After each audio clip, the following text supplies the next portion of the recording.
હાડકા આપણે જોયું ને કે આપણું ગળું રહ્યું એ આમ અને આમ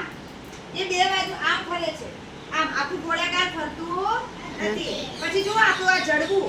આમથી આમ પછી આપણો હાથ ચલો અહીંયા કયો સાંધો આવેલો હોય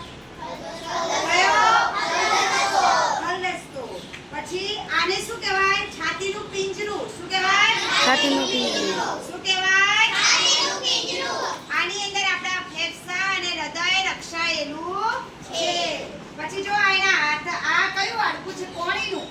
આપણે આમાં કરી શકીએ છીએ ને પછી આ જો કરોડરજ્જુ છે શું છે કરોડરજ્જુ પછી આ આપણા પગ આ અહીંયા કયો આ સાંધો આવેલો હોય કયો સાંધો સાંધો પછી અહીંયા મેં તમને કાલે જ આવી આકૃતિમાં બતાવ્યું એ કયો સાંધો હોય ઉખડી પાછળની બાજુમાં આપણા ગરદનને તો આ આપણું કંકાલ તંત્ર કહેવાય શું કહેવાય કંકાલ કોઈને પકડવું છે આવો હાલો વિદ્યાબેન આવો ચલો જોયું બધું આપણે છે ને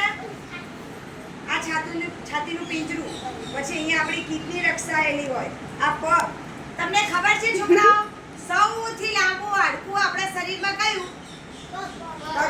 આ સૌથી લાંબુ છે અહીંથી આ પછી કોઈના ઘૂંટણ ને બધું ઘસાઈ જાય છે તો અહીંયા ઢાંકણી બેસાડે અથવા ઘૂંટણ પેલા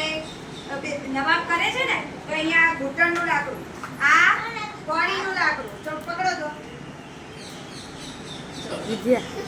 આપણને જોઈને બીક લાગે પણ આ બીવાનું નહીં આ આપણી ખોપરી કહેવાય શું કહેવાય ખોપરી આમાં અગ્ર મગજ હોય મધ્ય મગજ હોય અને પશ્વ મગજ હવે જો અહીંયા આપણા પાછળ નાનું મગજ હોય કયું હોય નાનું મગજ એની સાથે કરોડરજ્જુ જોડાયેલું હોય જે આપણા શરીરને બેલેન્સ રાખવાનું આપણે ઊભા રહીએ છીએ ને આમ પડી જતા નથી તો આ આપણું કંકાલ તંત્ર આપણા શરીર માટે ખૂબ જ જરૂરી છે અને જો કંકાલ તંત્ર ના હોય તો આપણું શરીર કોથળા જેવું થઈ જાય કેવું કોથળા જેવું આપણે હાડકાના લીધે જ આપણે શરીરનો આકાર મળે છે આપણે ઊભા રહી શકીએ છીએ બરાબર તો આજે ખબર પડી